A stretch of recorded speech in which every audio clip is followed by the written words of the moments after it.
तो आज जो भी प्रेम है, चाहे माँ का अपने बच्चे में, बच्चे का अपने माँ में, भाई भाई का है, पिता पुत्र का है, वो सभी स्वार्थ युक्त प्रेम हो चुका है कलयुग के अंत में। तो सभी के सभी आज सच्चा प्रेम, सच्चा आनंद, सच्ची सुख, सच्ची शांति कुछ भी नहीं रहा। तो सनातन धर्म क्या है, उसकी धारणाएं कैसे लोप होती जा रही है, इसके बारे में आज हम जानेंगे। कार्यक्रम की शुरुआत करने से पहले हम 2 मिनट सभी ध्यान में बैठेंगे। सभी को ध्यान में बैठना है, सीधे बैठना है सभी को। भगवत गीता में ध्यान करने की प्रक्रिया समझाइए। सीधे बैठ के पीठ सीधी, गर्दन सीधी, सिर सीधा, यहाँ पे भ्रुकुटी के बीच में ध्यान लगाना है आपको, जिसको बोलते हैं उत्तमांग। यहाँ पे जहाँ भारत की कन्या माताएं बिंदी लगाती है और पुरुष लोग जहाँ पे टीका लगाते हैं, तो यहाँ पे आपको ध्यान लगाना है। जैसे आकाश में सितारा चमकता है छोटा सा, आपने देखा होगा, वैसा सितारा यहाँ चमक रहा है, ऐसे आपको कल्पना करनी है और पूरा ध्यान यहाँ लगाना है। कोई याद नहीं आना चाहिए 2 मिनट के लिए। अपने पति याद नहीं आनी चाहिए, बच्चे याद नहीं आने चाहिए, रिश्तेदार याद नहीं आने चाहिए, कोई मित्र संबंधी याद नहीं आने चाहिए। मन को पूरा एकाग्र कीजिए कपाल के बीच में, मस्तक के बीच में, यहाँ पे।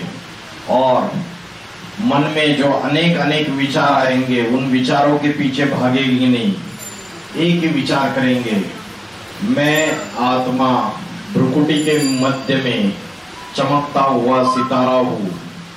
मैं आत्मा भ्रुकुटी के मध्य में चमकता हुआ सितारा हूँ। ये एक ही संकल्प करना है और सितारे को याद करना है। जैसे छोटी सी बिंदी लगाते हैं, उस बिंदी को भी याद कर सकते हैं। ठीक है, 2 मिनट के लिए ध्यान करना है सभी को।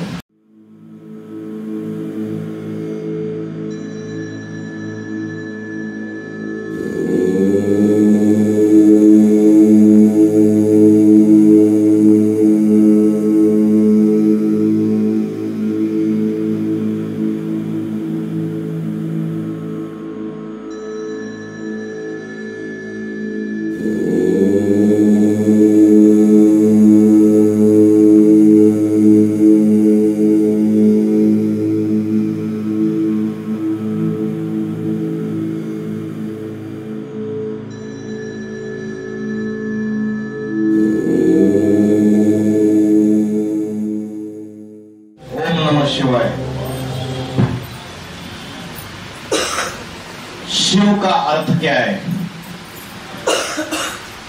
शिव का अर्थ किसी को पता है? शिव का अर्थ क्या है?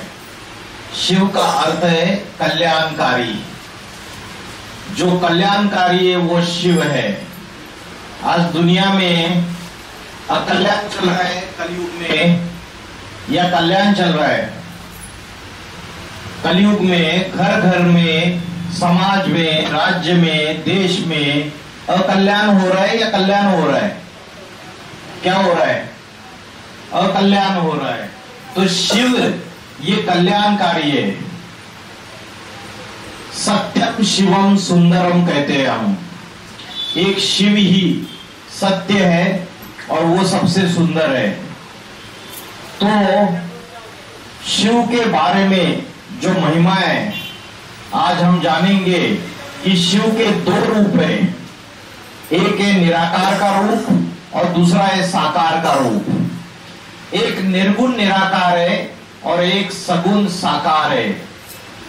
मंदिरों में हम जाते हैं तो मंदिरों में हम शिवलिंग के रूप में पूजा करते हैं। शिवलिंग को ऐसा आकार दिया है। ऐसा ही आकार क्यों दिया है शिवलिंग को? बाकी जितने भी 33 कोटि देवी देवता है हिंदू धर्म में, सनातन धर्म में, उनको हाथ, कान, नाक, पैर सारा मनुष्य जैसा है, लेकिन शिवलिंग का आकार ऐसे क्यों है? आप शिव के मंदिर में जाते हो और माथा टेकते हो तो कभी सोचा आपने कि शिवलिंग का आकार ऐसे क्यों दिया? बाकी देवी देवताओं को तो ऐसा आकार नहीं दिखाया। इसका कारण क्या है? उसका अर्थ क्या है? पता है आपको किसी को? शिवलिंग का ऐसा आकार दिखाया, इसका मतलब परमात्मा जो है वो शिव निराकार ज्योति स्वरूप है। जैसे दिए की ज्योति होती है, उसका आकार जैसे होता है, वैसे शिवलिंग का आकार है। तो परमात्मा शिव जो है वो ज्योति स्वरूप है। उसकी यादगार में शिवलिंग का आकार भक्तजनों ने ऐसा बनाया। तो ये जो आकार बनाया ऐसा, वो उसकी उपासना के लिए बनाया। अगर पुराने पुराने मंदिरों में जाएंगे तो आपको शिवलिंग भी दिखाई देगा और उसके साथ साथ आपको उसके चारों तरफ अनेक देवी देवताओं की मूर्तियां दिखाई देगी और उन देवी देवताओं में आपको शंकर की मूर्ति भी दिखाई देगी। तो हम बोलते हैं शंकर को भी बोलते शिव जी और शिवलिंग को भी बोलते हैं शिव जी। तो शिव और शंकर एक है या अलग अलग है? एक ही है। एक है, लेकिन कैसे एक है हमको पता नहीं। अगर एक है तो फिर आपने शंकर की मूर्ति अलग से क्यों बनाई और शिवलिंग की अलग से, शिवलिंग की भी पूजा करते हैं? जरूर कोई कारण है। शिव निर्गुण निराकार है, वो ऊपर ब्रह्मलोक परम धाम का रहने वाला है, निर्गुण निराकार। और शंकर जो है वो हमारे तुम्हारे जैसा सगुण साकार है। जैसे हमें शरीर है, हम गुणों में बंधे हैं, लेकिन शिव गुणों में बंधायमान नहीं है, निर्गुण है, निराकार है। तो शिव है निर्गुण निराकार। जैसे मुसलमान लोग बोलते हैं अल्लाह, क्रिश्चियन लोग बोलते हैं गॉड, उनको पता ही नहीं। और हिंदुओं को भी पता नहीं, वो जिसको अल्लाह बोलते हैं वही शिव है। वो शिव कहो, अल्लाह कहो, गॉड कहो, वो सब कुछ एक ही है। आपने नाम अलग अलग दे दिए। आपके बंगाल में गेहूं को क्या बोलते हैं? गेहूं होता है ना जिसकी रोटी बनती है, क्या बोलते हैं उसको? वो। और बिहार में क्या बोलते हैं? गेहूं बोलते हैं। और उधर मराठी महाराष्ट्र में जाएंगे तो गहू बोलते हैं। और इधर हैदराबाद में जाएंगे तेलुगु में अलग नाम बोलते हैं, लेकिन गेहूं तो एक ही चीज है ना। वैसे ही आपने भगवान को अलग अलग नाम से पुकारा है, तो वो एक ही चीज, सबका मालिक एक। और आज सच्चाई न समझने के कारण, धर्म का ज्ञान न होने के कारण आपस में लड़ाई झगड़ा कर रहे, हिंसा कर रहे, एक दूसरे को मार काट रहे। क्योंकि सत्य तो पता ही नहीं है, ना हिंदुओं को पता है, ना मुस्लिम को पता है, ना ईसाइयों को पता है कि वो जो शिव है वही अल्लाह है, वही खुदा है, वही गॉड है, वो एक ही है, वो ज्योति स्वरूप है। इसलिए मुस्लिम लोग बोलते हैं खुदा नूर है, खुदा रोशनी है, खुदा फर्श का नहीं, खुदा अर्श का रहने वाला है, खुदा सातवें आसमान का रहने वाला है, वो लोग बोलते हैं। और हमारी भगवत गीता में बोला है, जहां चंद्र सूर्य तारों की रोशनी नहीं पहुंच सकती, उस ब्रह्मलोक का, उस परम धाम का मैं रहने वाला हूं। तो ब्रह्मलोक का परम धाम का रहने वाला कौन है? वही शिव है। जहां चंद्र सूर्य तारों की रोशनी नहीं पहुंच सकती, उस ब्रह्मलोक का मैं रहने वाला हूं। और मुस्लिम लोग बोलते हैं खुदा फर्श का नहीं, खुदा अर्श का रहने वाला है, खुदा सातवें आसमान का रहने वाला है। एक ही तो बात है, अलग अलग तरीके से बोल दी बस। तो शिव निराकार है, शिव जन्म मरण के चक्र में नहीं आता है। और शंकर जो है हमारे तुम्हारे जैसा जन्म मरण के चक्र में आता है। ये दो आत्माएं है, लेकिन जो निराकार शिव है वो साकार शरीर का आधार लिए बगैर इस दुनिया में आकर ज्ञान नहीं सुना सकता। क्योंकि भगवान के अंदर, परमात्मा के अंदर सारी सृष्टि का आदि मध्य अंत का ज्ञान समाया हुआ है। ये सृष्टि, ये संसार, इसकी शुरुआत कब हो गई, इसका मध्य कब है और इसका अंत कब होने वाला है, इसका ज्ञान एक परमात्मा में समाया हुआ है। तो निराकार शिव जब इस दुनिया में आता है तो किसी व्यक्ति का आधार लेता है, वो है शंकर। इसलिए आपने देखा रहेगा शंकर को हमेशा ध्यान मग्न अवस्था में दिखाया है। अगर शंकर भगवान है तो किसका ध्यान कर रहा है? फिर जरूर उससे कोई ऊंचा है, तभी तो ध्यान में बैठे हुए तो शंकर को तीसरा नेत्र दिखाते। ये तीसरा नेत्र दिखाते हैं, ये ज्ञान का तीसरा नेत्र है, ये शिव नेत्र है, क्योंकि शिव आके उस पर प्रवेश करता है उसके शरीर में, तो उसको याद कर रहा है, इसलिए शंकर को ध्यान मग्न अवस्था में बैठा हुआ दिखाते हैं। अभी ये मैंने बताया ना, चाहे मुस्लिम हो ईसाई हो, सबके एक ही पिता है, एक ही शिव उनका पिता है। ये मुस्लिम एक संगठन है जमायत उलेमा ई हिंद, उसके जो एक मौलवी साहब है मुफ्ती मोहम्मद इलियास, तो इन्होंने बोला, ये जो मौलवी मोहम्मद इलियास है, इन्होंने न्यूज चैनल पे बोला कि जो हमारे पहले प्रॉफिट है वो शिव शंकर भोलेनाथ है, और बोलते हैं कि मुस्लिम धर्म का भी मूल धर्म जो है वो सनातन धर्म ही है, और बोलते हैं जगत पिता और जगदम्बा मतलब माता दुर्गा और शिव शंकर भोलेनाथ ये दोनों हमारे माता पिता है। ये सारे धर्मों का मूल धर्म सनातन धर्म है। तो दूसरे धर्म के जो मौलवी है वो भी इस बात को मान रहे कि शिव शंकर भोलेनाथ ही आदम है।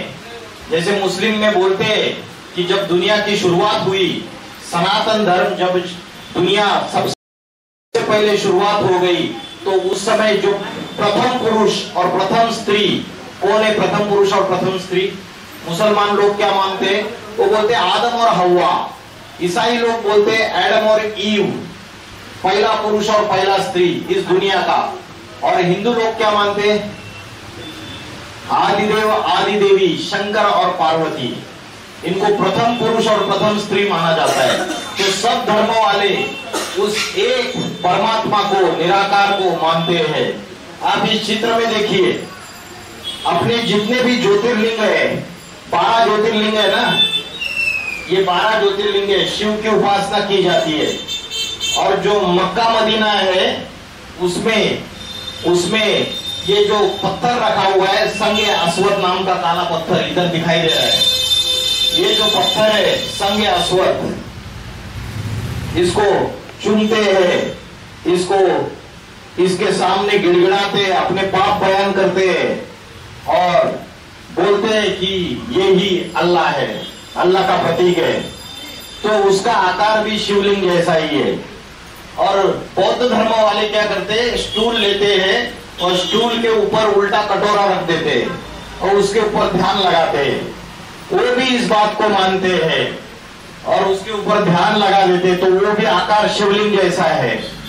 उसके बाद ईसाई लोग क्या करते हैं? चर्च में जाते हैं संडे और चर्च में जाके वहां जो दिए की ज्योति है, कैंडल, उसके ऊपर ध्यान लगाते हैं, तो उसका आकार भी शिव की ज्योति जैसा ही है। और ऐसे हर धर्म में उस शिव की अलग अलग तरीके से उपासना की जाती है, लेकिन जानते नहीं और मानते भी नहीं। अहंकार है सभी का। है वो एक ही परमात्मा, सर्व आत्माओं का पिता। इसीलिए बोलते हैं हिंदू मुस्लिम सिख ईसाई आपस में सब भाई भाई, आपस में भाई भाई। तो सबका बाप एक होना चाहिए, अलग अलग होना चाहिए? एक ही बाप होना चाहिए। लेकिन जानते नहीं, गीत गाते हैं, बोलते रहते हैं, लेकिन बात को समझते नहीं कि कैसे शिव या खुदा या अल्लाह या गॉड एक ही चीज है, अलग अलग नहीं है। और जो अपने को आज सनातनी बोलते हैं, उनको भी अपने धर्म का पता नहीं। जो चिल्ला रहे हम सनातनी है, तो सनातन का अर्थ किसी को पता है क्या है? सनातन का अर्थ और सनातन धर्म किसने स्थापन किया और कब स्थापन किया, इसकी जानकारी है? अब मुस्लिम लोगों को पूछो कि तुम्हारा धर्म किसने स्थापन किया और कब स्थापन किया, बोलेंगे प्रॉफिट मोहम्मद पैगंबर साहब ने आज से 1400 साल पहले मुस्लिम धर्म स्थापन किया। जो सिख लोग होते हैं ना, जो पगड़ी बांधते और दाढ़ी रखते, उनको जाके पूछो तुम्हारा सिख धर्म किसने स्थापन किया और कब स्थापन किया, वो बोलेंगे आज से 500 साल पहले सिख धर्म स्थापन हुआ है, गुरु नानक जी ने स्थापन किया, गुरु नानक देव। और ईसाई धर्म किसने स्थापन किया? तो आज से 2000 साल पहले जीसस क्राइस्ट ने ईसाई धर्म स्थापन किया।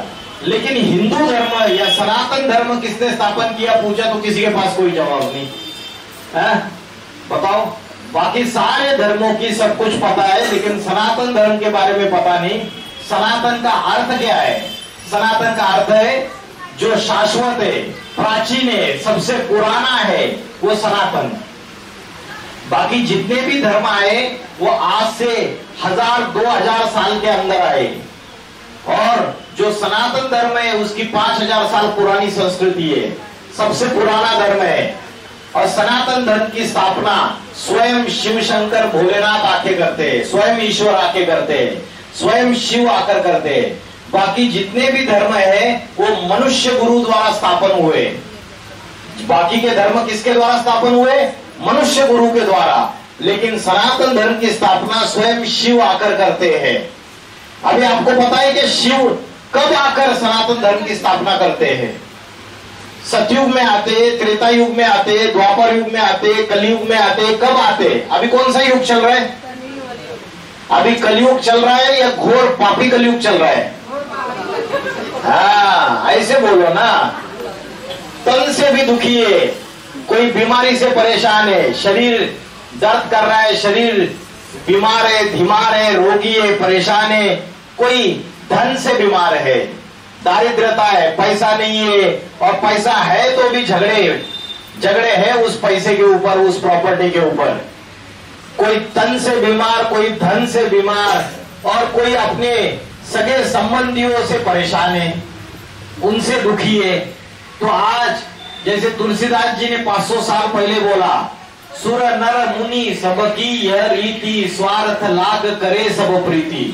तो आज जो प्रेम कर रहे हैं तो सभी स्वार्थ युक्त प्रेम कर रहे हैं या निस्वार्थ प्रेम कर रहे हैं?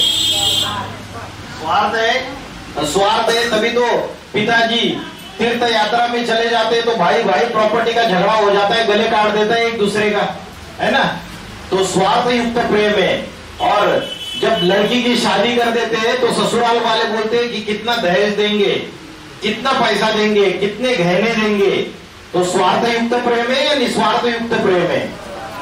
जब जहां स्वार्थ है वहां पैसा है, वहां सारी चीजें हैं, और अगर जो चीजें चाहिए वो नहीं मिली तो चली जा अपने घर पे। तो आज जो भी प्रेम है, चाहे माँ का अपने बच्चे में, बच्चे का अपने माँ में, भाई भाई का है, पिता पुत्र का है, वो सभी स्वार्थ युक्त प्रेम हो चुका है कलयुग के अंत में। तो सभी के सभी आज सच्चा प्रेम, सच्चा आनंद, सच्ची सुख, सच्ची शांति कुछ भी नहीं रहा। कलयुग में कागविष्टा समान सुख है। कागविष्टा समान सुख मतलब, काग मतलब कौवा। कौवा क्या करता है? मनुष्य जो खाना खाता है उसका जितना खाना पचता है उसका खून बन जाता है, और जो नहीं पचता है वो कैसे मल के द्वारा, टट्टी के द्वारा निकल जाता है। उसको कौवा खाता है, उस गंध को, और फिर कौवा उसको खा के उसको कुछ पचा देता है, उसका खून बन जाता है, और नहीं पचता है उसकी विष्ठा मतलब उसको मल त्याग कर देता है। तो जैसे वो कौवे का मल है वैसा सुख हम कलयुग में भोग रहे। इसको बोलते हैं क्षणभंगुर सुख, क्योंकि आज हम इंद्रियों के गुलाम बन चुके हैं, हम मन के गुलाम बन चुके हैं। आज छोटे बच्चे से लेकर बूढ़े तक किसी का मन एकाग्र नहीं है, भटक रहा है। सबका मन एकाग्र है, किसी का मन भटक रहा है।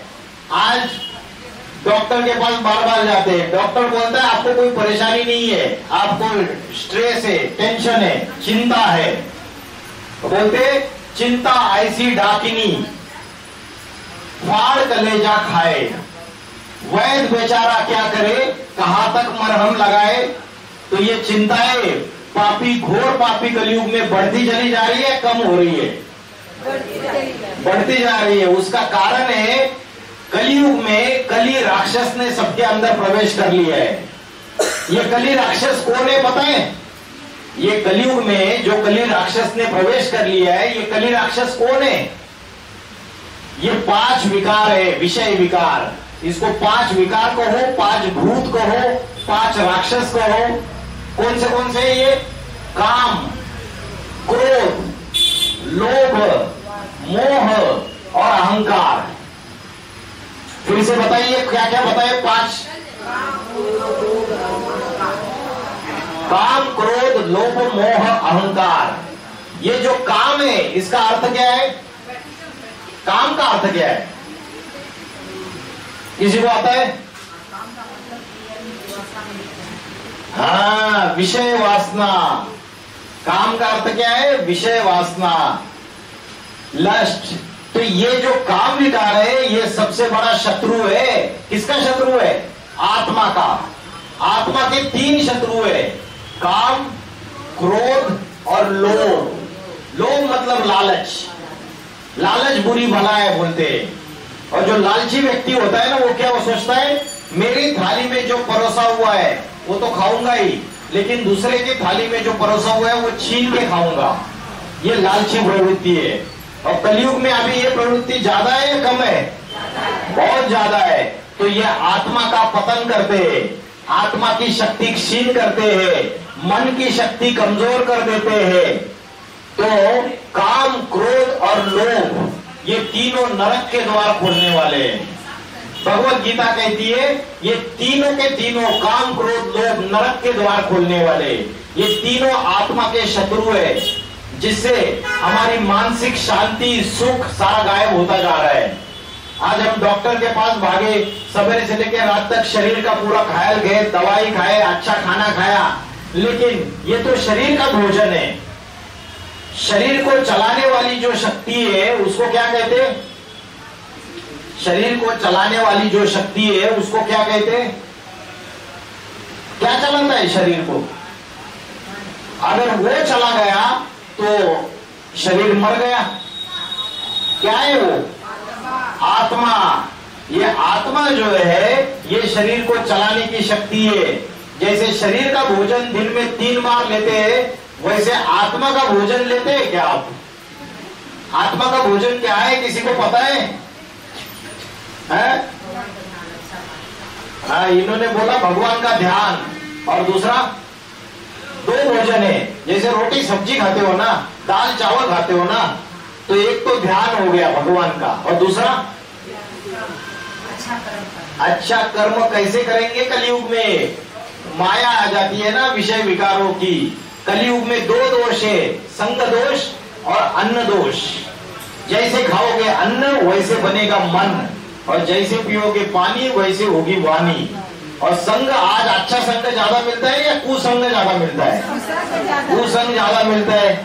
सवेरे से लेकर रात तक पर चिंतन करते रहते हैं, वो ऐसी है, वो फलाना वैसा है, ये वैसी है, वो वैसी है। तो शास्त्रों में बोला है पर चिंतन पतन की जड़ और स्वचिंतन उन्नति की सीढ़ी, है ना। तो आत्मा के 2 भोजन है, एक है भगवान का ध्यान और दूसरा है ज्ञान। जो ज्ञान है आध्यात्मिक ज्ञान, जितना ज्ञान आप सुनेंगे, आत्मा का ज्ञान सुनेंगे, जितना आत्मा का ज्ञान अपने जीवन में धारण करेंगे, उतना दिमाग के अंदर का कचरा भाग जाएगा। अभी क्या हो रहा है? रोज कचरा जमा हो रहा है। गांधी जी ने 3 मंत्र बोले थे, बुरा मत सुनो, बुरा मत देखो और बुरा मत कहो। हम सवेरे से लेकर रात तक बुरा देखते, बुरा सुनते और बुरा बोलते भी है। तो तीनों बंदर, और चौथा बंदर है बुरा सोचते भी है। तो उसकी वजह से हमारे मन और बुद्धि में, आत्मा में रोज कचरा जमा हो रहा है विषय विकारों का। और विषय विकारों का कचरा जमा हो रहा है। अभी घर में अगर कचरा जमा हो जाएगा, कूड़ा कचरा, गंदगी बढ़ती चली जाएगी, उस घर में रह पाएंगे क्या? सुख से, शांति से नहीं रह पाएंगे। इसलिए 2 बार दिन में झाड़ू लगाते हैं ना, लेकिन आत्मा के ऊपर, मन के ऊपर और बुद्धि के ऊपर जो कचरा जमा हो रहा है, उसके लिए झाड़ू कैसे लगाना है, कैसे साफ सफाई करनी है, हमको पता ही नहीं है। पता है? उसके लिए 2 चीजें कलयुग में, सत्संग, अच्छा ज्ञान सुनो रोज 1 घंटा 24 घंटे में, और दूसरा है भगवान का ध्यान, जिसको कहते हैं योग। और योग का अर्थ क्या है? योग का अर्थ ये नहीं कि योगासन प्राणायाम कर लिए, रामदेव बाबा जैसे ये पेट हिला लिया, ऊपर नीचे कर लिया, प्राणायाम कर लिए। प्राणायाम, योगासन ये योग नहीं है। भगवत गीता में भगवान ने अर्जुन को जो राजयोग सिखाया, उस योग का अर्थ है आत्मा का परमात्मा से कनेक्शन, आत्मा का परमात्मा से मिलन, आत्मा को परमात्मा से जोड़ना, ये योग है। आज हम उस योग को भूल चुके। आज हमें अपने आत्मा का ही ध्यान नहीं है कि आत्मा इस शरीर में कहाँ रहती है, आत्मा को कैसे ध्यान करना है, परमात्मा को कैसे ध्यान करना है, इसके बारे में हमको कोई नॉलेज नहीं है। तो जब घोर पापी कलयुग का समय आता है और ये काम, क्रोध, लोभ, मोह, अहंकार, ये पांचों विकार बढ़ जाते हैं, ये पांचों राक्षस आत्मा के अंदर बढ़ जाते हैं। अभी देखो, राम और रावण की युद्ध जो है ना, वो हमारे अंदर ही चल रही है। राम मतलब अच्छाई और रावण मतलब बुराई। चल रही है नहीं चल रही है? हर एक के अंदर चल रही है। तो रावण जीतता है या राम जीतता है हमेशा? अरे हमारे अंदर का तो कलयुग में रावण ही जीत रहा है अभी बार बार। जो बुराई है वो अच्छाई के ऊपर विजय प्राप्त कर रही है। तो घोर पापी कलयुग का जब समय रहता है, तब हमने जो त्योहार मनाते हैं हिंदू लोग, महाशिवरात्रि। आपको पता है महाशिवरात्रि ये नाम क्यों दिया है? कृष्ण का जन्मदिन कृष्ण जन्माष्टमी के रूप में मनाते हैं, राम का जन्मदिन रामनवमी के रूप में मनाते हैं। लेकिन शिव जब इस धरती पर पापी कलयुग के समय अवतरित होते हैं तो महाशिवरात्रि। क्यों महाशिवरात्रि? रात्रि शब्द का प्रयोग क्यों किया? अरे राम शिव नवमी बोलते, शिव जन्माष्टमी बोलते, शिव जयंती बोलते, अब महाशिवरात्रि क्यों बोला? कभी सोचा आपने? रात्रि का अर्थ है, ये कलयुग जो है घोर पापी कलयुग, ये रात्रि के समान है। रात्रि में क्या होता है? अंधकार होता है। और अंधकार में अच्छे कर्म होते हैं या पाप कर्म ज्यादा होते हैं? पाप कर्म होते हैं, चोरी होती है, डकैती होती है, सारे दुनिया के गंदे काम अंधेरे में होते हैं रात्रि के समय। तो घोर पापी कलयुग ये रात्रि है। शास्त्रों में बोला है ब्रह्मा का दिन और ब्रह्मा की रात्रि। तो सतयुग और त्रेता युग है ब्रह्मा का दिन, और द्वापर युग और कलयुग है ब्रह्मा की रात्रि। अभी हम रात्रि में अज्ञान अंधकार में भटक रहे हैं सभी।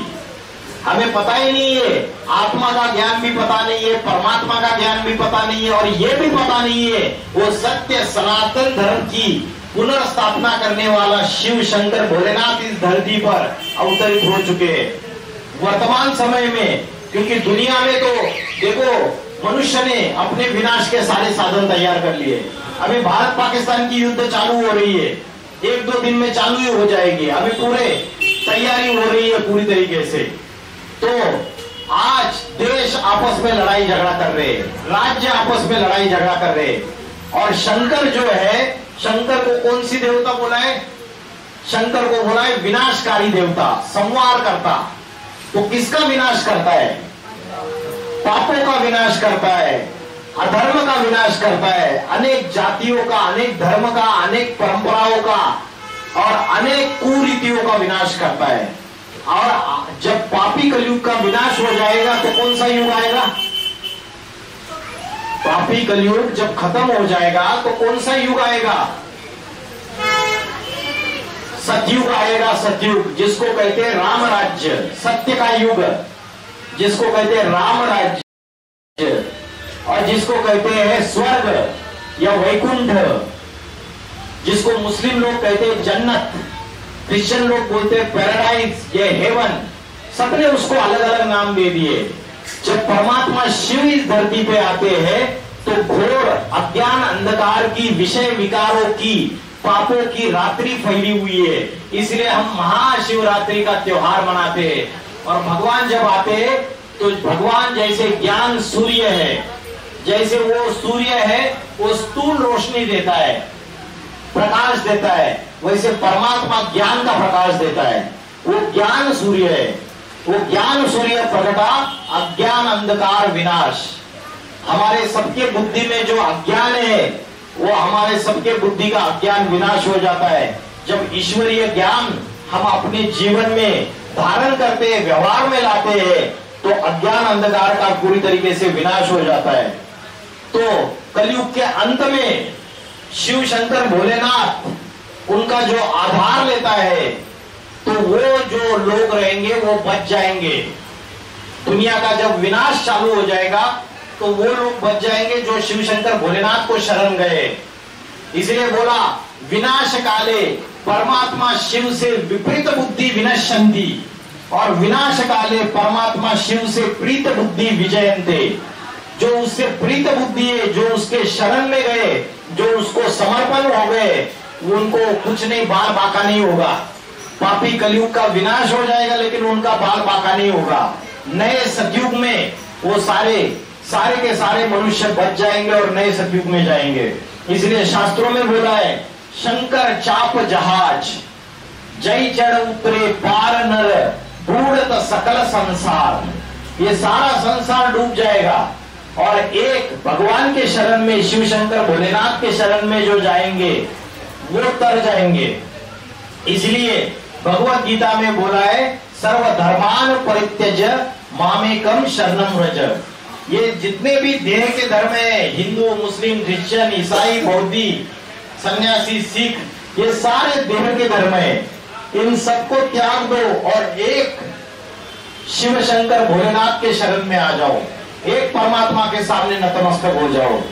आज क्या हो गया, आज एक की पूजा करते हैं या अनेकों की पूजा करते हैं। हम अनेक देवी देवताओं की पूजा करते हैं। तो जब अनेकों में बुद्धि भटकेगी तो मन एकाग्र होगा या भटकेगा? भटकेगा। शास्त्रों में बोला है, एक साधे सब सधे, सब साधे सब जाए।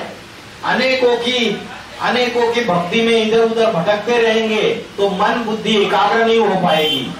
एक शिव के सामने, वो सारी सृष्टि का पिता है, जगत पिता है, जगन्नाथ है, विश्वनाथ है, हर हर महादेव, शंभो काशी विश्वनाथ गंगे।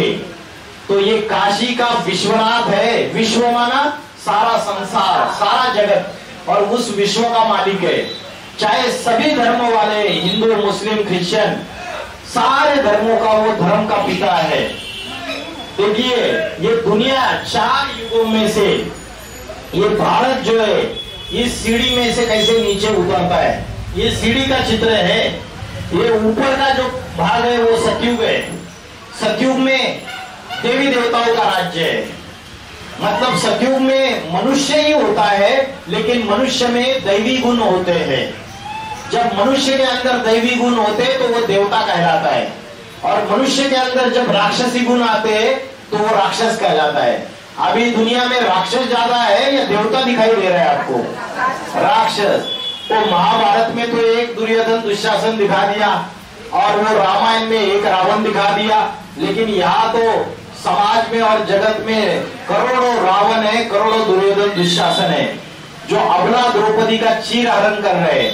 तो जब पापी कलयुग का, घोर पापी कलयुग का ऐसा समय आता है, तो भारत जो है वो कलयुग में सीढ़ी से, देखो, पावन था भारत। भारत स्वर्ग जैसी धरती थी। बोलते भारत सोने की चिड़िया थी। और पहले एक धर्म, एक जाति, एक भाषा, एक राज्य, अनेक धर्म नहीं थे। तो भारत की धरती में देवताओं का वास था। मनुष्य दैवी गुणों से भरपूर थे, कर्म भी श्रेष्ठ थे और धर्म भी श्रेष्ठ था। सत्य सनातन धर्म की स्थापना हुई थी, और सत्य सनातन धर्म के सिवाय दूसरा कोई धर्म नहीं था।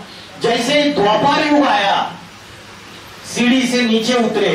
पहले सिर्फ सूर्यवंश और चंद्रवंश था। सूर्यवंशी और चंद्रवंशी महाराजाएं राजाएं होते थे, दूसरे धर्म नहीं थे। लेकिन द्वापर युग आया, द्वापर युग से दूसरे धर्मों की स्थापना हो गई। इस्लाम धर्म की स्थापना हो गई, बौद्ध धर्म की स्थापना हो गई, ईसाई धर्म की स्थापना हो गई, सिख धर्म की स्थापना हो गई, संन्यास धर्म की स्थापना हो गई। ये सारे धर्म बाद में आए, और जब अनेक धर्म आए तो रावण के 10 मुख तैयार हो गए, है ना। घर में अगर 10 लोग हैं, एक व्यक्ति टीवी पे एक चैनल देखना चाहता है, माता जी देखना चाहती है, सास भी कभी बहू थी, और पिताजी देखना चाहते हैं कि मैं तो भाई WWE रेसलिंग देखूंगा, कैसे कुश्ती कर रहे हैं। और लड़की जो है वो फैशन टीवी देखना चाहती है, लड़का जो है क्रिकेट की मैच देखना चाहता है। तो रावण राज्य है या राम राज्य है? घर के अंदर रावण राज्य। रावण को 10 मुख है, और 10, किसी व्यक्ति को 2 मुख है तो 2 मुआ सांप बोलते हैं हम। अरे ये दो मुंह सांप है, दो मुंह से बातें करता है, अभी तो एक बात बोल रहा था, अभी दूसरी बात बोल रहा है।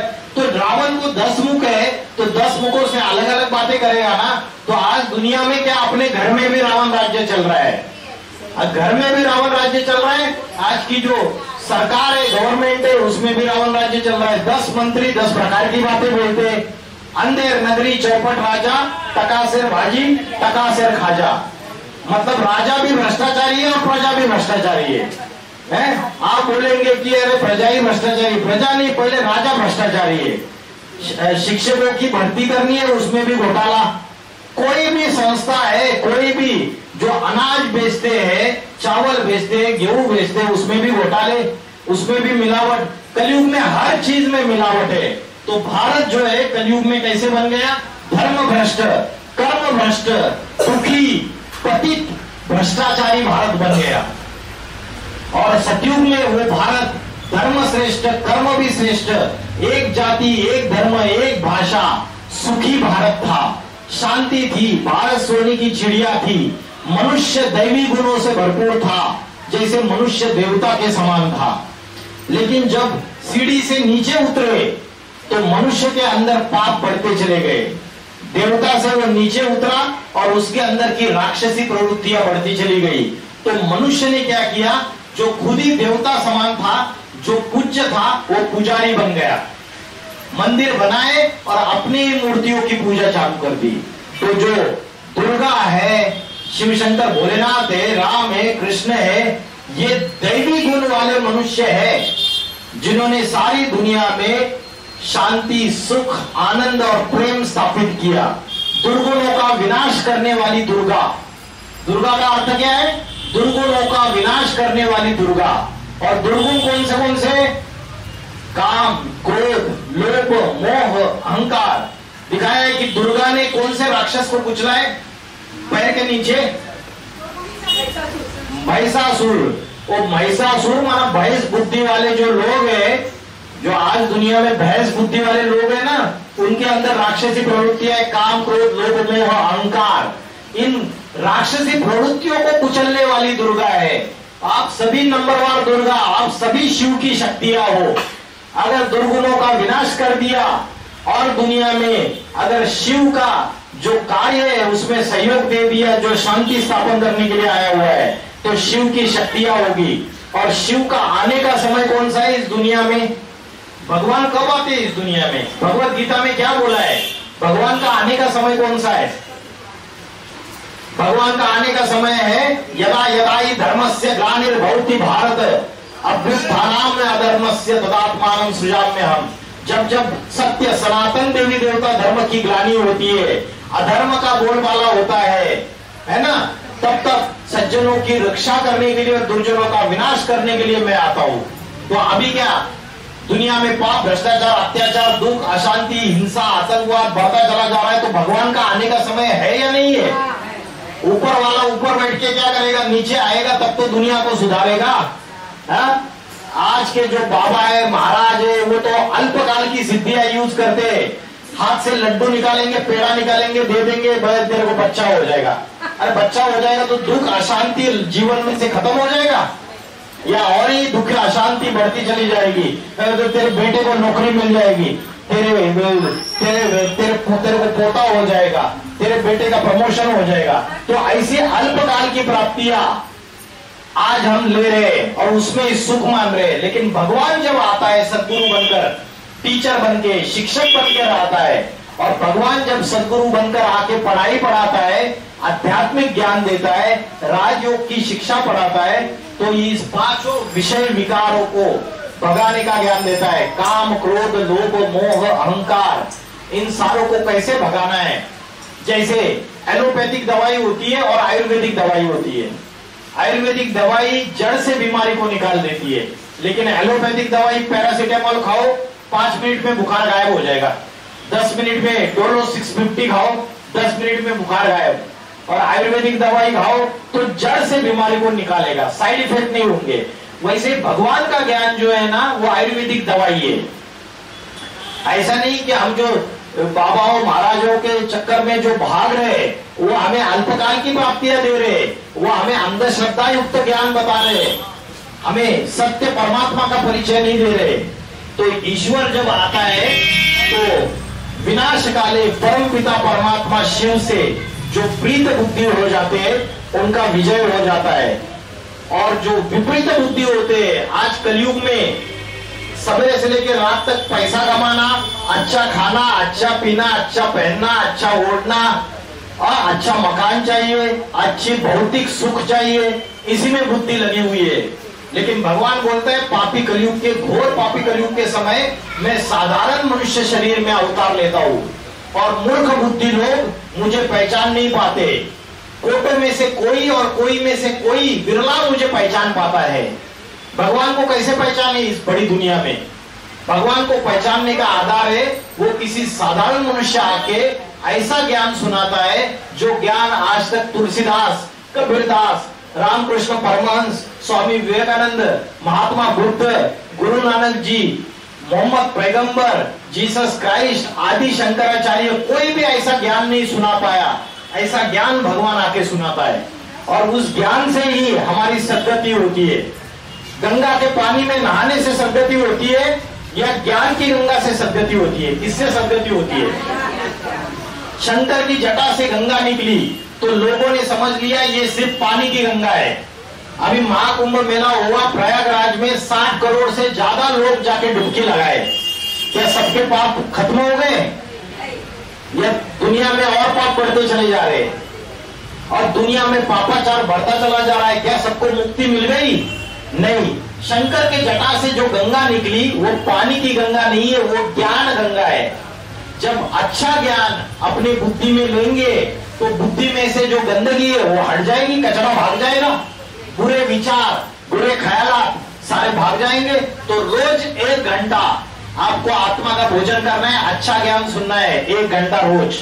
मोबाइल पे भी आजकल यूट्यूब खोलेंगे, आपको अच्छे अच्छे सत्संग का ज्ञान आ जाएगा। आध्यात्मिक विश्वविद्यालय नाम डालिए, आपको सत्संग के सारे क्लासेस आ जाएंगे। सब कुछ आपको किताब दी जाएगी, उसमें लिखा हुआ है, तो आप उसको देखिए रोज 1 घंटा। जैसे हम फिजिकल एक्सरसाइज करते हैं, पार्क में जाते हैं, ब्लड प्रेशर बढ़ गया, डायबिटीज बढ़ गया, तो डॉक्टर बोलता है जरा वॉकिंग करो, एक्सरसाइज करो। तो वैसे ही हमारे मन और बुद्धि का भोजन, आत्मा का भोजन हमें रोज लेना है। और दूसरा है योग। योग मतलब ध्यान, परमात्मा का ध्यान करना है। और परमात्मा जब साधारण मनुष्य शरीर में आएगा तभी हम उसको यथार्थ रूप में याद कर सकते हैं। जैसे बच्चा आपका अमेरिका चला गया, पढ़ लिख के बड़ा डॉक्टर बन गया और अमेरिका चला गया, तो माँ बच्चे को याद करती है। तो माँ बच्चे को जब याद करती है तो बच्चे को याद करने के लिए बच्चे का फोटो देखना पड़ता है क्या उसको याद करने के लिए? या पालथी मार के आंखें बंद करके बैठना पड़ता है क्या अमेरिका में जो बच्चा है उसको याद करने के लिए? या माला लेके राहुल राहुल राहुल राहुल नाम का जाप करना पड़ता है क्या माँ को बच्चे को याद करने के लिए? या माँ को कोई गीत लगाना पड़ता है और डांस करना पड़ता है क्या बच्चे को याद करने के लिए? नहीं करना पड़ता है ना, सहज ही याद करते हैं। स्वतः ही जहाँ प्यार है, जहाँ सच्ची प्रीत है, जहाँ मोहब्बत है, उसको कुछ भी साधनों की जरूरत नहीं है, कोई भी चीज की जरूरत नहीं है, वो स्वतः ही याद आएगा कितना भी 7 समुद्र पार रहे। तो वैसे भगवान को याद करने के लिए आज हमको ताल, मृदुंग, तबला, हारमोनियम और गाने के बजाने की क्या दरकार है? क्योंकि उससे प्रीत नहीं है, उसको मोहब्बत नहीं है। हाँ, उसको सच्ची प्रीत और सच्ची मोहब्बत तभी होगी जब भगवान जिस साधारण मनुष्य शरीर में आया हुआ है, जब उसको पहचानेंगे ज्ञान के आधार से। 7 दिन का इसका आध्यात्मिक विश्वविद्यालय का कोर्स होता है। आप 7 दिन का कोर्स सुनिए।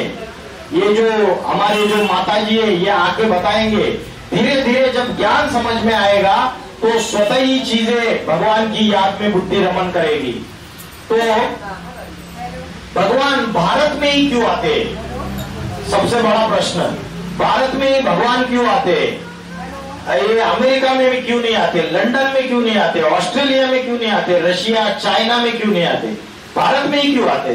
भारत की धरती में ऐसा खास क्या है पता है आपको?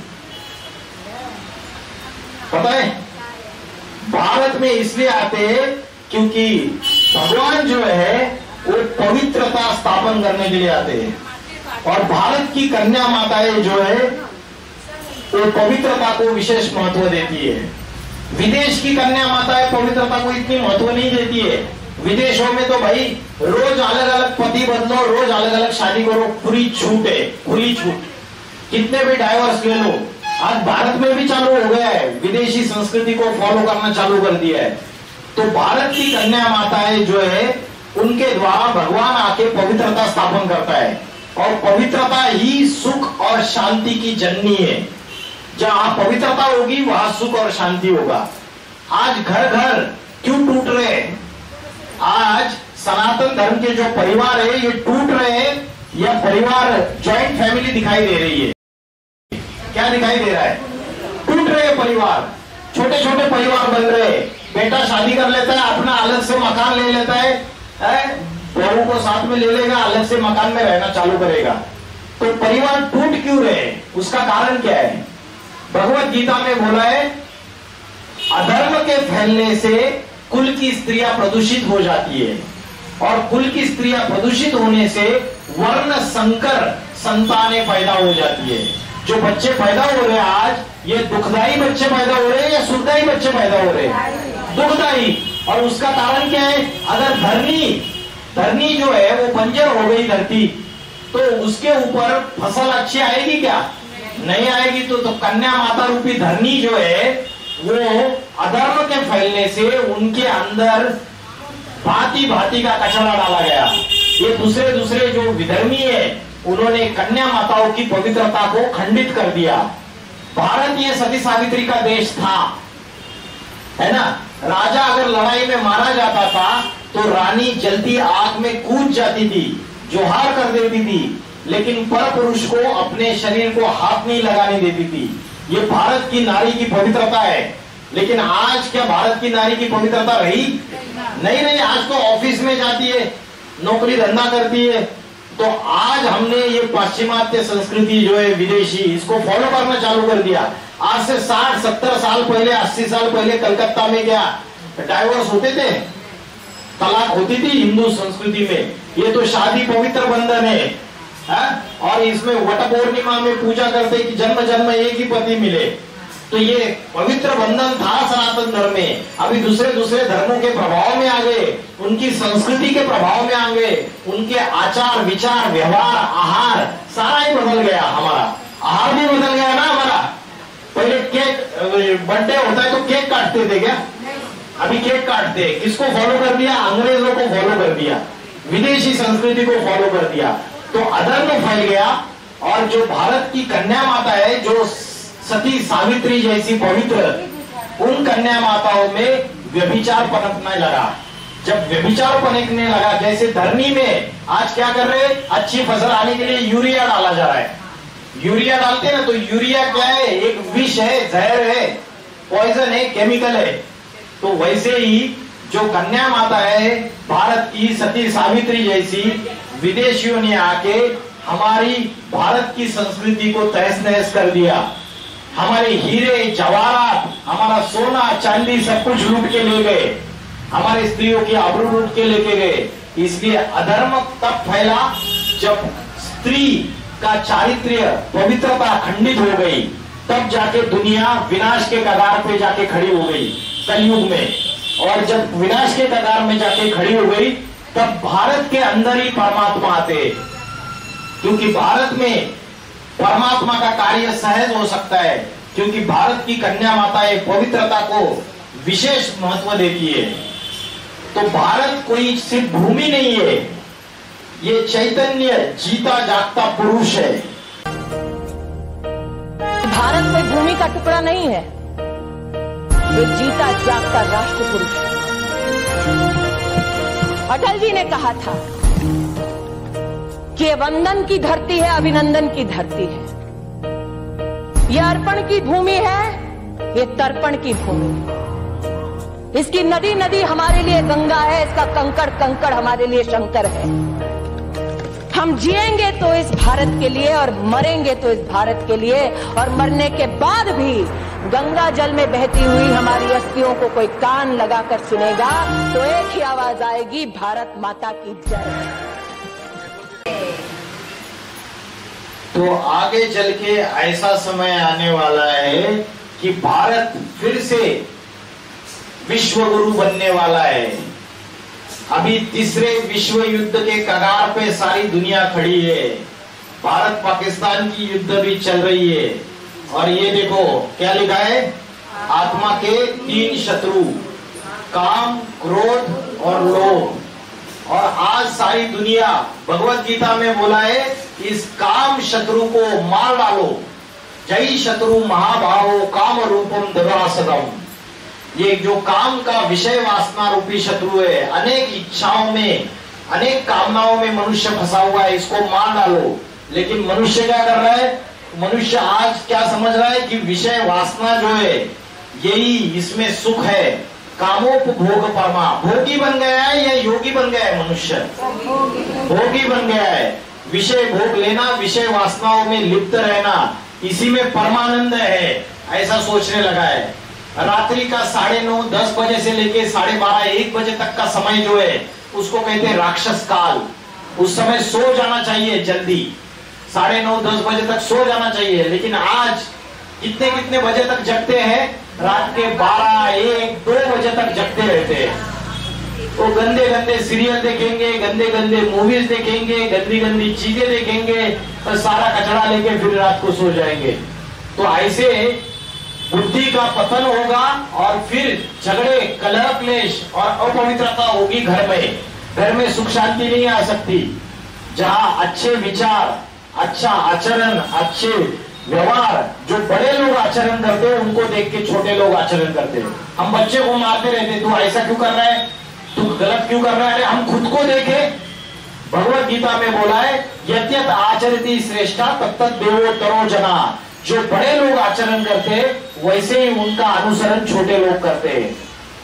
तो विषय वासना रूपी इन शत्रु ने हमारी बुद्धि को ग्रस लिया है पूरी तरीके से और बुद्धि हमारी पतन हो चुकी है। ऐसे ही समय भगवान साधारण मनुष्य शरीर में आता है, लेकिन सबको दिखाई नहीं देता है, क्योंकि भगवत गीता में बोला है, मैं योग माया से ढका हुआ हूं, सबके लिए प्रकट नहीं हूं। और जो मूर्ख बुद्धि के लोग जो भौतिक सुखों के पीछे भाग रहे वो मुझे पहचान नहीं पाते हैं, क्योंकि वो साधारण मनुष्य शरीर में आता है। जैसे वो कस्तूरी मृग होता है ना, वो सारे जंगल में भागता रहता है कि सुगंध कहां से आ रही है। उसको पता चलता है कि सुगंध कहां से आ रही है, उसके पेट में जो नाभि है, नाभि में कस्तूरी है, उसी से सुगंध आ रही है। वैसे मनुष्य का हाल है, सारी दुनिया में सुख और शांति के लिए भाग रहा है। 12 ज्योतिर्लिंग जा रहा है, 4 धाम जा रहा है, महाकुंभ जा रहा है, गंगा में जाके डुबकी लगा रहा है, लेकिन उसके बावजूद सुख शांति नहीं मिल रही है। मंदिर जा रहे, मस्जिद जा रहे, चर्च जा रहे, गुरुद्वारा जा रहे, लेकिन फिर भी सुख शांति नहीं मिल रही है। उसका कारण ये है कि हम भौतिक सुखों में हमारी बुद्धि उलझी हुई है और जो सत्य परमात्मा आया हुआ है उस सत्य परमात्मा को हम पहचान नहीं पाते। तो शास्त्रों में दिखाया है कि शिव शंकर भोलेनाथ गुरु के रूप में, टीचर के रूप में सप्तर्षियों को पढ़ाई पढ़ा रहे। सप्तर्षि बैठे हुए और शिव शंकर भोलेनाथ उनको टीचर के रूप में और सदगुरु के रूप में पढ़ाई पढ़ा रहे। अभी फिर से ये समय आ चुका है, आदि सनातन देवी देवता धर्म की पुनर्स्थापना करने के लिए शिव शंकर भोलेनाथ फिर से इस दुनिया में आए हुए हैं। और हम भूल चुके हैं कि हम कौन है। हम कौन है पता है हमको? आज अगर मैंने पूछा आप कौन है, तो आप बोलेंगे मैं तो एक महिला हूँ, ये बोलेंगे मैं मुसलमान हूँ, वो बोलेंगे मैं हिंदू हूँ, वो बोलेंगे मैं तो गृहिणी हूँ, और वो बोलेगी मैं तो टीचर हूँ, स्कूल में पढ़ाती हूँ। तो सबने अपना अलग अलग परिचय दिया। ये बोलेंगे मैं बंगाली हूँ, वो बोलेंगे मैं बिहारी हूँ, कोई बोलेगा मैं तो तेलुगु हूँ, कोई बोलेगा हम तो भाई कन्नड़ है। तो अलग अलग अपना परिचय देते, जाति के आधार से, भाषा के आधार से, लिंग के आधार से, अपने पद के अनुसार अपना परिचय देते। लेकिन हमारा असली परिचय जो है हम पूरी तरीके से भूल चुके हैं। हमारा असली परिचय क्या है? महादेव ने हनुमान को पूछा कि कौन हो तुम? क्या पूछा? तुम कौन हो? हनुमान को पूछा, और हनुमान उसका जवाब नहीं दे पाया। क्या जवाब देता है? कौन हो तुम? मैं हनुमान। तुम्हारा नाम नहीं पूछा, तुम कौन हो? अंजनी सुत, केसरी नंदन, पवन पुत्र। तुम्हारा वंश नहीं पूछा, तुम कौन? वानर। तुम्हारी जाति नहीं पूछी हनुमान, तुम कौन?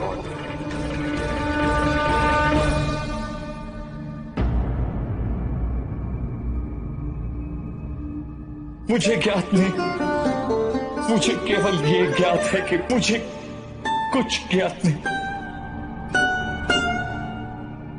मुझे अभी यही ज्ञात है कि मैं स्वयं अज्ञात हूं। कौन? उसको पूछा कौन हो तुम, अपना नाम बताया, मैं हनुमान हूँ। बोला आपका नाम नहीं पूछा, कौन हो तुम? बोला मैं अंजनी सुत हूँ। आपका वंश नहीं पूछा, कौन हो तुम? बोला मैं वानर हूँ। बोला आपकी जाति नहीं पूछी, कौन हो तुम? तो बोला मुझे कुछ ज्ञात नहीं है। हनुमान जी बोले मैं अज्ञात हूँ प्रभु, मुझे बताइए मैं कौन हूँ। ऐसे हमारा हाल हो चुका है, हम अज्ञात है कि हम कौन है। ये जो हड्डी मांस का पुतला है शरीर, इसको हम खुद को ये शरीर समझ के बैठे।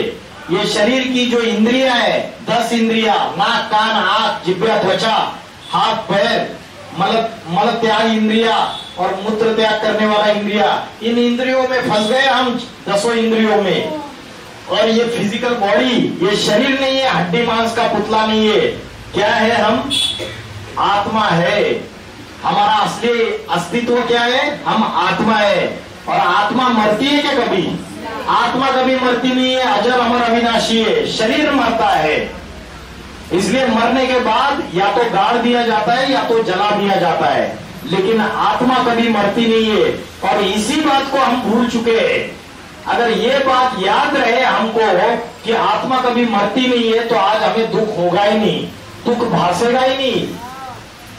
ये जो पद्मावती रानी है, जब अलाउद्दीन खिलजी आया और भारत की जो नारी है रानी, उसके ऊपर उसने बुरी नजर डाली और उसको हासिल करना चाहता था, तो पद्मावती रानी और बाकी की जितनी भी उसकी दासियां, सबने जाके जोहार कर लिया, जलती आग में कूद गई। क्यों कूद गई पता है? क्योंकि उनको पता था कि हम शरीर नहीं है, हम आत्मा है। और आत्मा कभी मरती नहीं है। ये शरीर भले भस्म हो जाए, आग में जल जाए, लेकिन हमारी आत्मा जो है वो फिर से पुनर्जन्म लेके आके और उसी राजा के साथ फिर से मैं ब्याह करूंगी। और पार्वती क्या बोलती है? पार्वती बोलती है जन्म जन्म लगी लगन तुम्हारी, वरण शंभु न तो रहू कुंवारी। एक शंभु के साथ वरण करूंगी, नहीं तो कुंवारी रह जाऊंगी।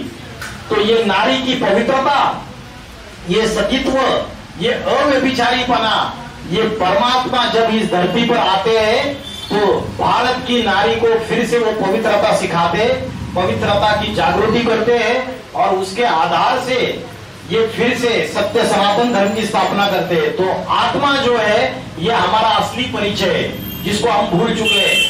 आत्मा कहाँ रहती है? शरीर में, नाक पे रहती है, हृदय में रहती है, कहाँ रहती है? कपाल में रहती है। कहाँ रहती है आत्मा?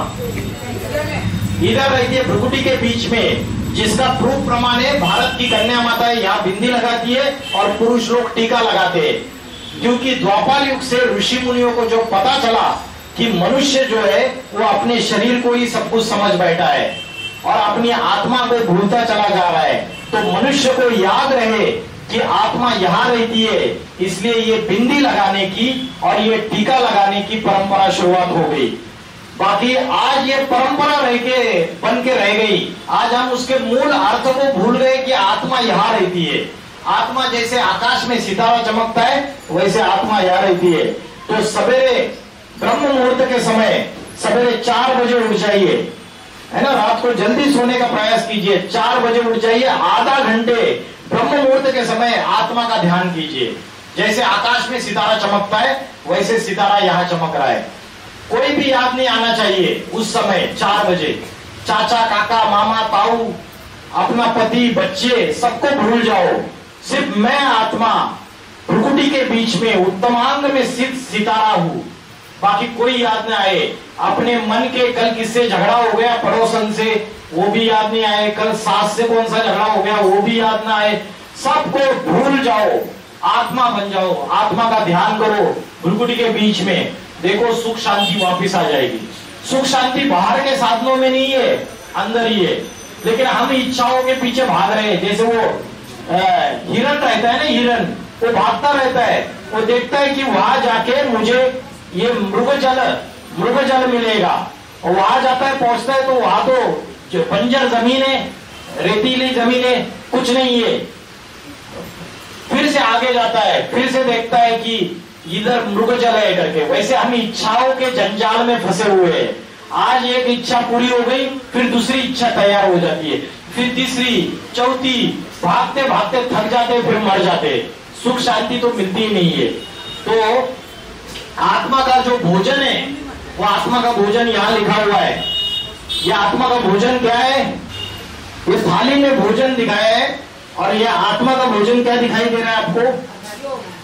आध्यात्मिक ज्ञान और योग। यह आत्मा का भोजन है, और आत्मा के अंदर जो गुण थे, पवित्रता, ज्ञान, सुख, शांति, आनंद, वो सारे गायब हो चुके हैं। तो इसलिए हमें राजयोग की शिक्षा पढ़नी है। और राजयोग की शिक्षा क्या है?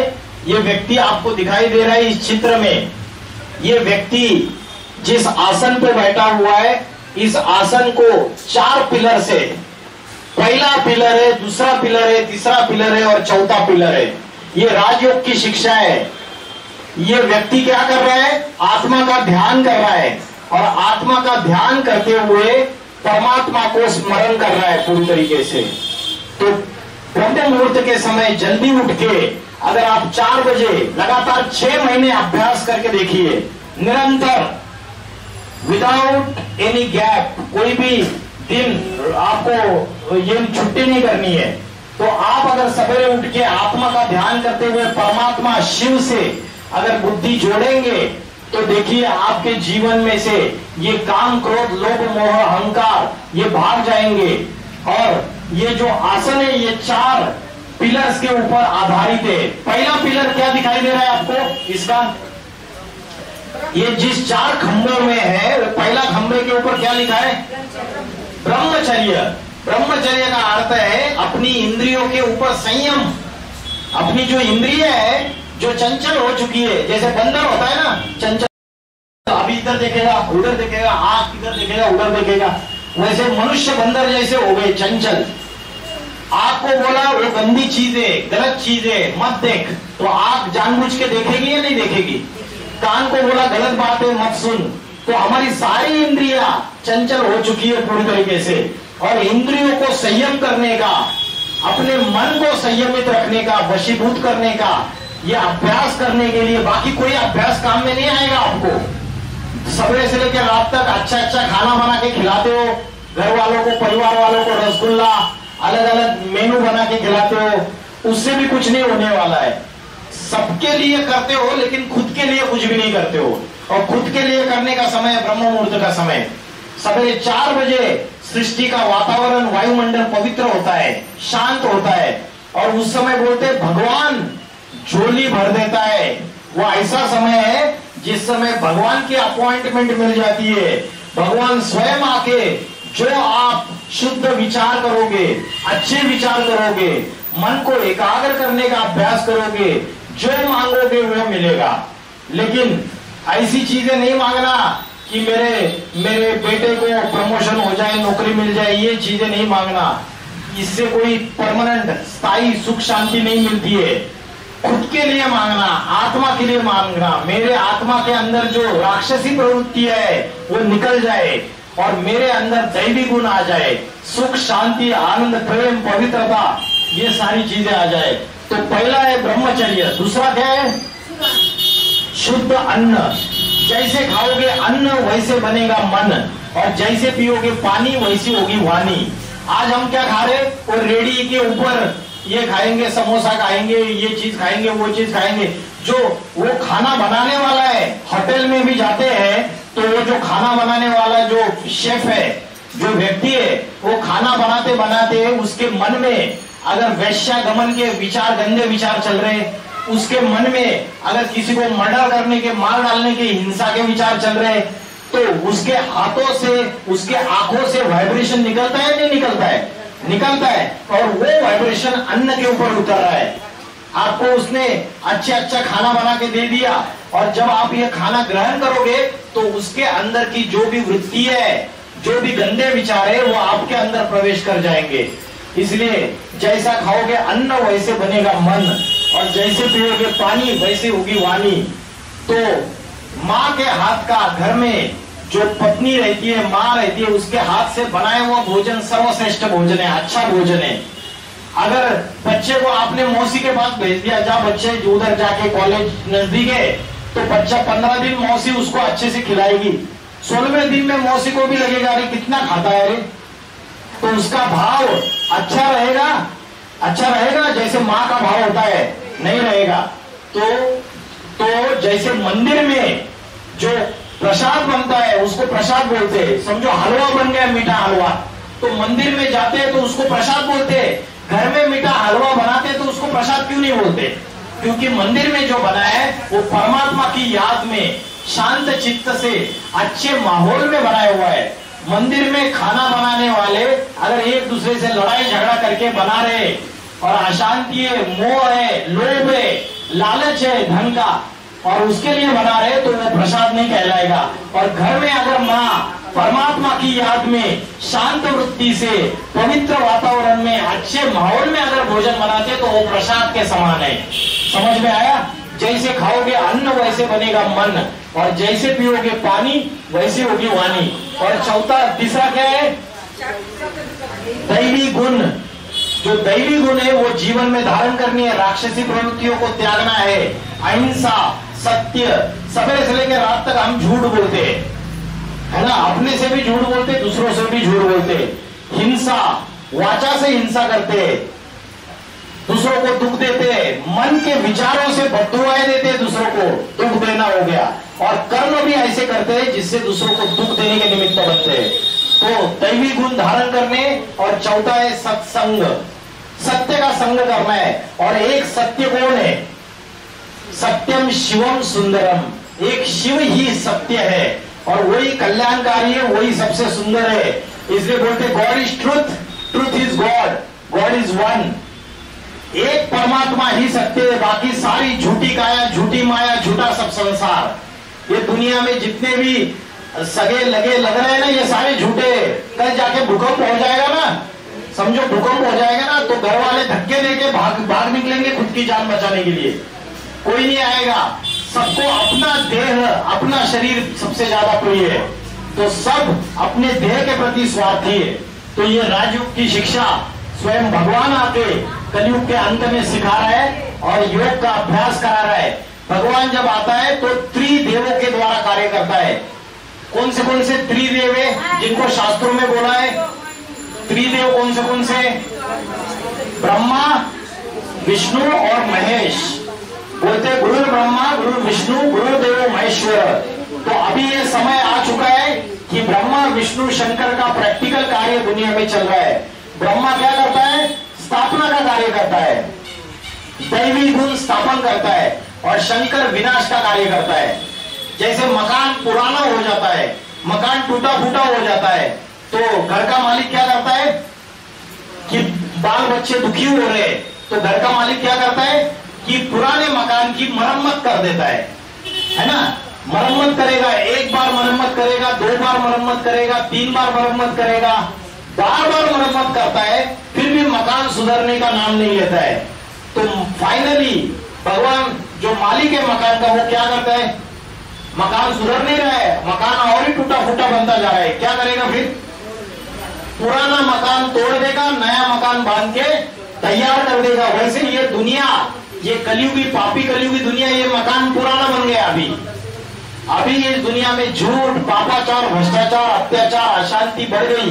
तो ऐसे समय भगवान शिव आके ब्रह्मा के द्वारा स्थापना, नया मकान बनाने का कार्य शुरुआत करता है, और शंकर के द्वारा पुराना अनेक धर्मों का विनाश, अनेक जातियों का विनाश, अनेक परंपराओं का विनाश, ये कार्य परमात्मा के खुद करता है।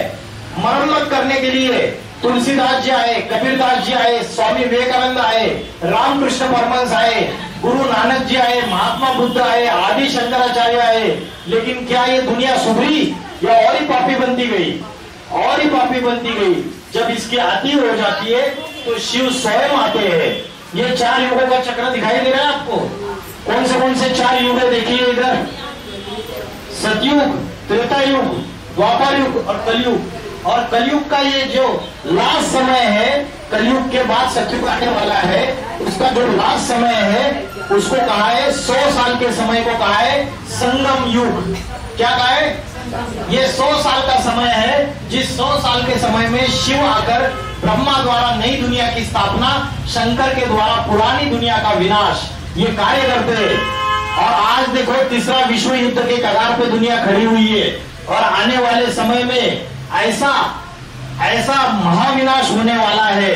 मनुष्य जिस पेड़ की डाली पे बैठा है उसी डाली को काट रहा है, तो खुद भी नीचे गिरेगा या नहीं? आज एटम बम जो बन के तैयार हो गए, एटम बम मनुष्य ने बनाए या भगवान ने बनाए? मनुष्य ने बनाया एटम बम। और एटम बम अगर रिमोट कंट्रोल का एक बटन दबा देंगे, अभी पाकिस्तान धमकी दे रहा है, जाके टीवी पे देखो, बोलते हैं कि भारत के खिलाफ एटम बम यूज कर लेंगे।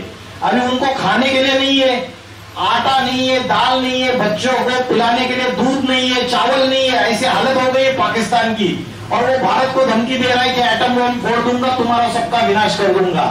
तो आज जो है देश आपस में लड़ाई झगड़ा कर रहे हैं, राज्य आपस में लड़ाई झगड़ा कर रहे हैं, ये राजनीतिक पार्टी आपस में लड़ाई झगड़ा कर रहे हैं, धर्म हिंदू मुस्लिम सिख ईसाई आपस में लड़ाई झगड़ा कर रहे हैं, जातियां आपस में लड़ाई झगड़ा कर रहे हैं। और मनुष्य अपने विनाश के सारे साधन तैयार करके बैठा हुआ है। सारी दुनिया तीसरे विश्व युद्ध के कगार पे खड़ी है।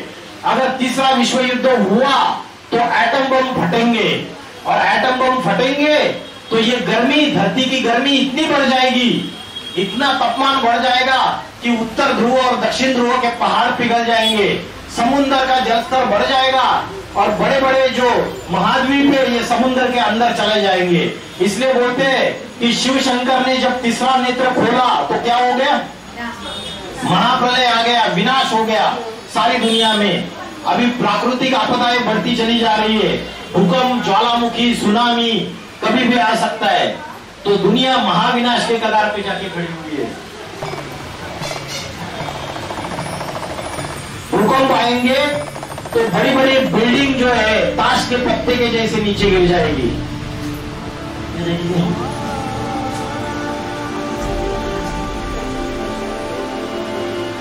त्राही त्राही हो जाएगी।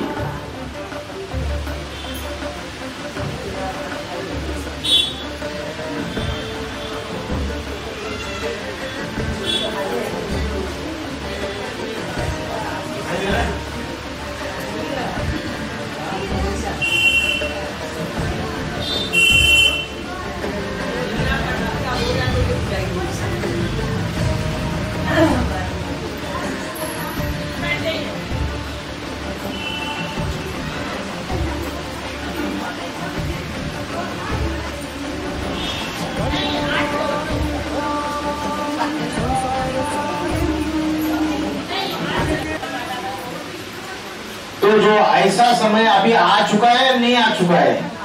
आ चुका है। कितने भी विश्व शांति के सम्मेलन हो रहे, महासम्मेलन हो रहे, लेकिन दुनिया में शांति स्थापन नहीं हो पा रही है। जो शंकर है उसका अर्थ है शम करोति, जो सारी सृष्टि में, सारे संसार में शांति स्थापन करता है। मनुष्य तो आपस में लड़ झगड़ के मर जाएंगे, तो ऐसे समय भगवान का अवतरण होके फिर से आदि सनातन देवी देवता धर्म की पुनर्स्थापना होती है।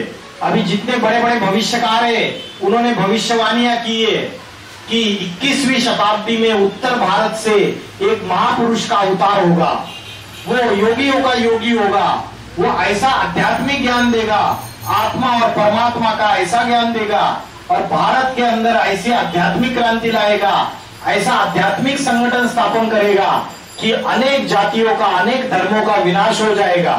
एक जाति, एक धर्म, एक भाषा, एक राज्य स्थापन हो जाएगा, और भारत जो है वो विश्व गुरु कहलाएगा। तो ये समय अभी नजदीक आ चुका है।